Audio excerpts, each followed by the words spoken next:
Yo, yo, yo. What's up, everyone? It's me, your boy, Django, the internet's favorite troglodyte. Um, Before I start this video real quick, I just want to say, pardon the gameplay.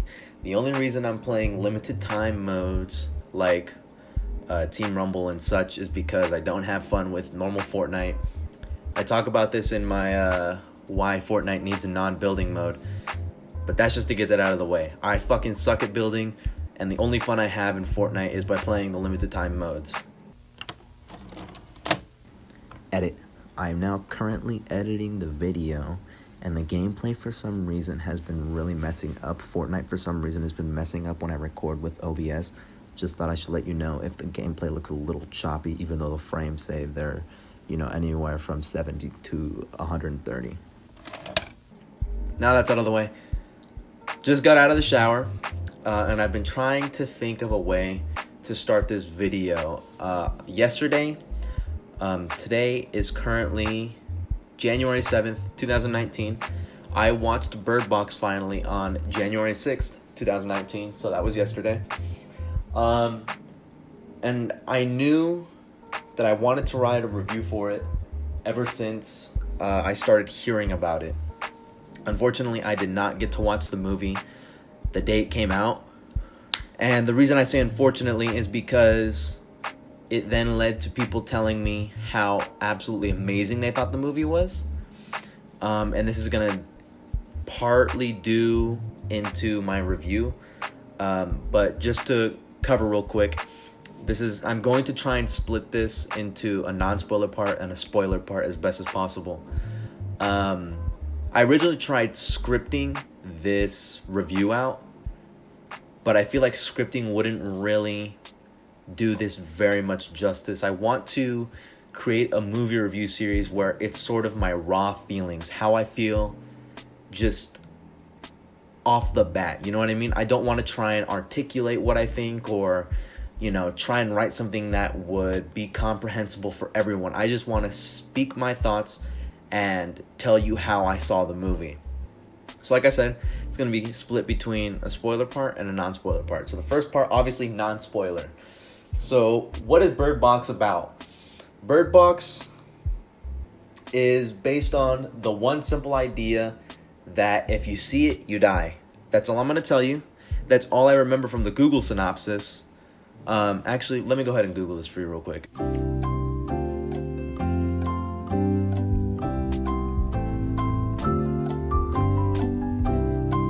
Bird Box is defined as, on Google, when a mysterious force decimates the population, only one thing is certain. If you see it, you die. That's all I'm going to tell you. That's all I'm going to say, because I'm very shit at describing movies without spoiling, right? If you want, you can go and look further into, I guess the summary. Google kind of goes in a little more in depth, with which I think their depth in terms of describing the movie is a little bit of a spoiler, but I guess to each their own, right? But Bird Box stars Sandra Bullock, Sarah Paulson, John Malkovich, Machine Gun Kelly, a bunch of people, right?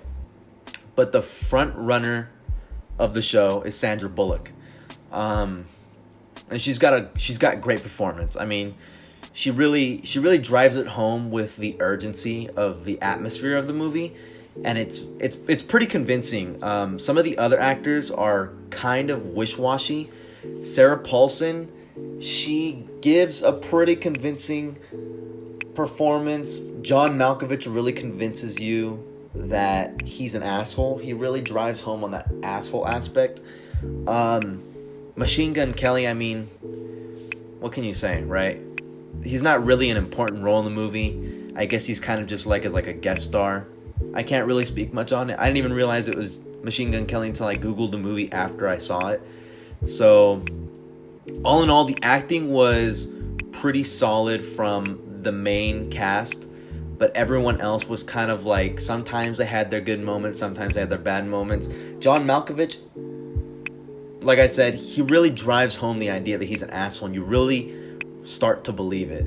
That's really all I have to say about the acting without spoiling too much. The cinematography in general, I feel, was really well done.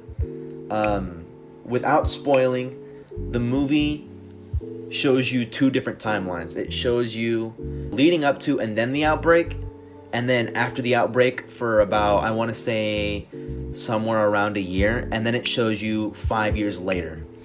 And at first, I didn't really think it would be a good idea for them to do that, but it actually worked pretty well. As the movie continues to go on, you start to realize that it was probably the only way they could have actually done the movie and had it be as successful and well received as it has been. The split really drives home this growing feeling of desperation, and then an adaptation eventually leading into this whole survival aspect. You know, you're fighting to survive.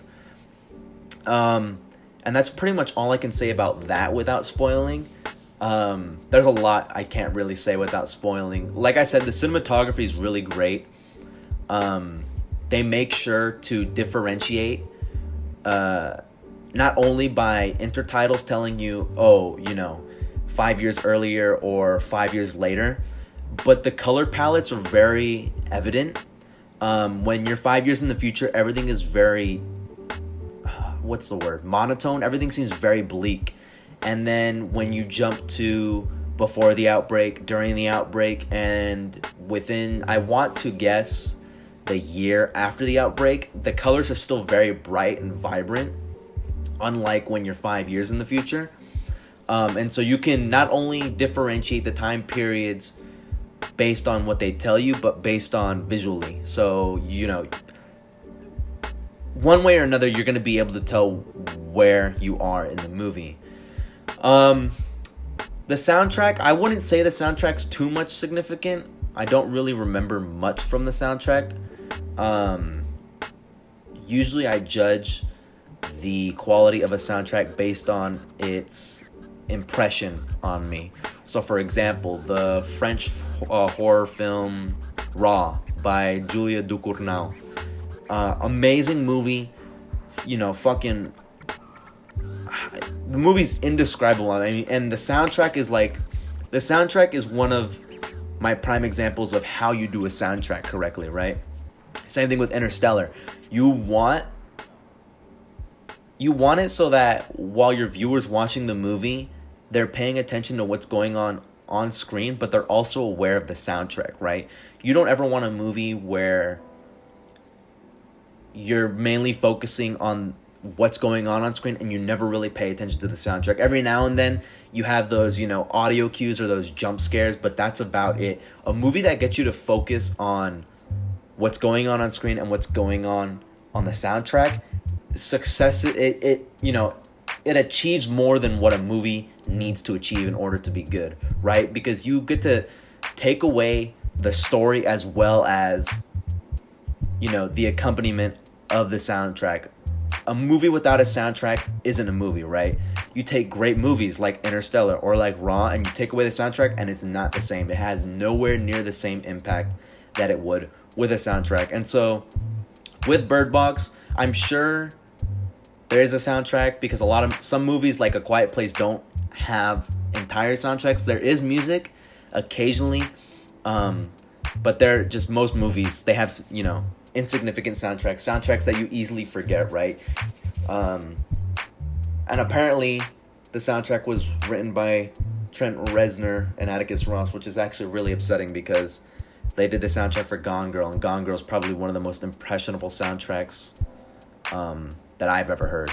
I want to say Gone Girl was probably the first movie where I really started to notice soundtracks, and then a few months later I went and saw Interstellar. So that's kind of a letdown, but it doesn't really take away from the movie because it still goes on in the background and it's not a completely silent movie. What else can we talk about? Overall, the story was really kind of a mixture of a multitude of movies. If I were to summarize Bird Box, I'd have to say that it's 10 Cloverfield Lane, A Quiet Place, It Follows, and maybe like The Happening. all in one movie, right? And it differentiates itself, right? It doesn't steal, but it doesn't innovate, right? It just kind of makes it its own. And I guess that's kind of why I feel like the movie was a little too overhyped from everyone that told me the movie was good. Like I said, I didn't get to watch it the first day it came out, so all I heard was nothing but, extremely good reviews. People are, praising this movie to and fro. They swear up and down that this movie is amazing, and going into it, it felt very underwhelming. It did not live up to the expectations that I put up for it and that other people made me believe that it was going to live up to. Other than that, I think that's pretty much it for the non-spoiler part. There are only a few parts regarding spoilers that I can talk about that really have to do with my kind of review. I'm not going to spoil the whole movie, so like I said, this review is split into a non-spoiler and a spoiler part. This is your cutoff. If you watch just for the non-spoilers and you want to know whether the movie's good or not, all in all, I give the movie a 7 out of 10. It's not bad. It's not amazing. It doesn't innovate, but it doesn't steal. It just kind of supplements to the horror genre, right? It doesn't pave the way for a new wave of horror movies that everyone's going to copy off of. So I do highly recommend you watch it, but don't set too high of expectations, and you'll more than likely walk away, pleased. With that being said, this is your cutoff. You leave now. Leave now if you don't want spoilers. Turn away. I'll give you 3 seconds. 3, 2, 1. All right. We're now in spoiler territory. One of the biggest things that irked me about Bird Box while first watching it was the suddenness of the virus hitting.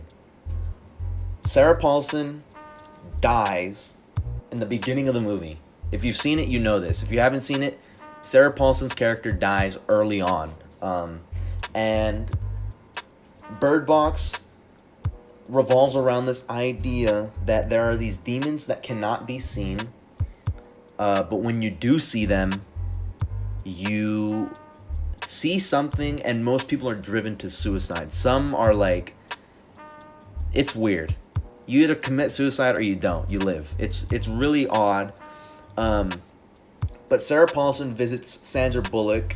They're sisters in the movie, and Sandra Bullock is a painter or an artist, and she's in her studio painting when Sarah Paulson stops by and tells her about this. So they turn on the news and they're looking, and this seems to only be happening in Russia. So that same day, they're going to the hospital because Sandra Bullock's character is pregnant, and on the way there, it suddenly hits. Or not on the way there. At the hospital, it just suddenly hits. There's a random bystander that suddenly begins bashing their head against the window and tries to kill themselves. And then as they're leaving the hospital, it starts to hit widespread. It starts to hit in the masses, and Sarah Paulson's character is hit with it and tries to kill herself as well as Sandra Bullock's character. And it felt very rushed to me. It felt like it was too soon for it all to happen at once. And then after it all kind of starts to settle down and, people aren't on the streets anymore, it then comes into this group dynamic between, I want to say 6 to 7 people, and it gets really cheesy. It feels like one of those really B-grade kind of, post-apocalyptic survivor films where it's a group of people, and it just, something about it didn't really sit right with me initially. And then as more people start to peel off, it starts to set in more. It starts to feel more appropriate. One of the characters that kind of started to lift that awkwardness or that cheesy type feeling was, I don't remember his name, but he's the guy from Get Out. He's a friend of Daniel Kaluuya's character in Get Out. He's in this movie, and he dies sacrificing himself for the group, and he was always this very awkward type of presence that kind of felt like they were trying to force comedy into the movie the same way Jordan Peele did with Get Out. But Jordan Peele didn't force comedy in Get Out. It kind of naturally flowed and it worked. In Bird Box, it doesn't really work that well. It feels, like I said, it feels very forced. It feels very out of place. You know what I mean? And so with him dying, things kind of start to balance out with regards to tone. It feels more appropriate once he's gone because no one's making these wisecrack jokes or anything like that. And then Machine Gun Kelly and the character that he's romantically involved with in the movie leave. And then it starts to really feel intense. And then they introduce a new person that comes from the outside. And at this point, I feel like this is when the movie finally starts to get good. They let in a person from outside who is posing to be a random survivor who escaped from a bunch of psychopath, psychiatric ward patients that broke out and are like forcing people to look at these demons. And so he poses as someone who was escaping from them because they were about to make him look at them, and he escaped because one of their friends sacrificed themselves. But as it turns out, he's actually one of these people that has seen the demons and is trying to force other people to do it. And it's at this point when things start to get really, really intense. The way they reveal it too definitely caught me off guard. I won't lie. I said the movie's okay, but the plot twist is definitely something that was like, holy shit! Like it's a genuine moment of realization of like, oh my god, like he really was. And the way they do it is very unique. I will admit most movies with their plot twist reveals are very unoriginal, and they seem to rush it. And I guess in that sense you could argue that the way they reveal it is kind of cheesy because there's really no explanation as to how people can see these demons and survive. So there's kind of a pitfall there with regards to the logic of how these demons operate. But all in all, like I mentioned earlier in the non-spoiler part, I feel like the dual timeline really sent home the idea that the movie was going for, because without it, without the part of leading up to the outbreak, and a year after, all you have is a movie of a mother, her son, her friend's daughter, and a box with 3 birds rowing down river to a sanctuary. That's all you have. With all that we're trying to cut out, you then have a developing story. And it's actually funny because those 2 timelines eventually meet. And the beginning of the movie is the climax of the movie. The beginning of the movie is Sandra Bullock, her son, her friend's daughter, heading to the sanctuary where, it's supposed to be safe. There's a bunch of people. It's a group, and, everyone can survive together. And then you realize later on in the movie that at the climax, that's where all timelines connect, and then the movie continues and then finally finishes. So all in all, those are probably pretty much the only things I would have to say about Bird Box. Like I said, it's not great. It's not bad. Earlier I said it was okay, but I'd confidently say Bird Box is good. It doesn't innovate, but it doesn't steal. Like I said before, 10 years down the line, we're not going to see movies. We're not going to see hundreds of movies that have tried to copy and recreate the effect that Bird Box did, same way like Paranormal Activity did it. Paranormal Activity really brought to light the modern day movie of, found footage type movie. The same way, I wouldn't say the same way, but kind of like how the Blair Witch Project sort of sparked this idea of wanting to do found footage movies. So it's another compliment to the horror genre, but it's not an innovator. It's not gonna, I keep going back to this idea that it's not gonna pave the way for the next 10 years, which is true. It's just a compliment. It's something to sate our hunger in a market that is devoid of good horror movies. You know, we're in a point in time where everyone is just kind of selling out and doing cheap horror when people actually want something that genuinely scares them, you know. I long for the day that a movie genuinely makes me terrified to go to sleep again, right? The last movie that I remember that was able to do that was the first Insidious, and that was back in 2010 when I was, I don't even know, 12 years old.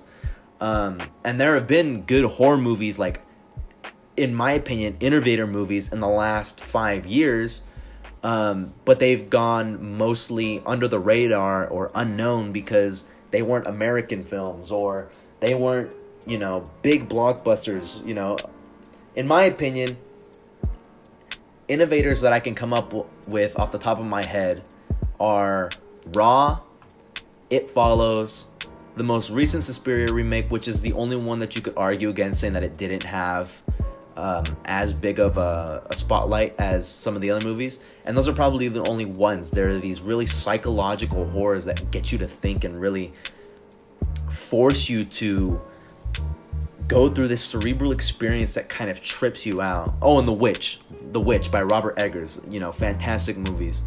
But all in all, I would give Bird Box, like I said before, a solid 7 out of 10. It's good. If you haven't seen it, watch it. If you have seen it, let me know what you think down in the comments. Let me know if you agree with some of my points. Let me know if you disagree. What do you feel was good about the movie? What do you feel the movie could have done better? And I'll see you guys later. All right, peace.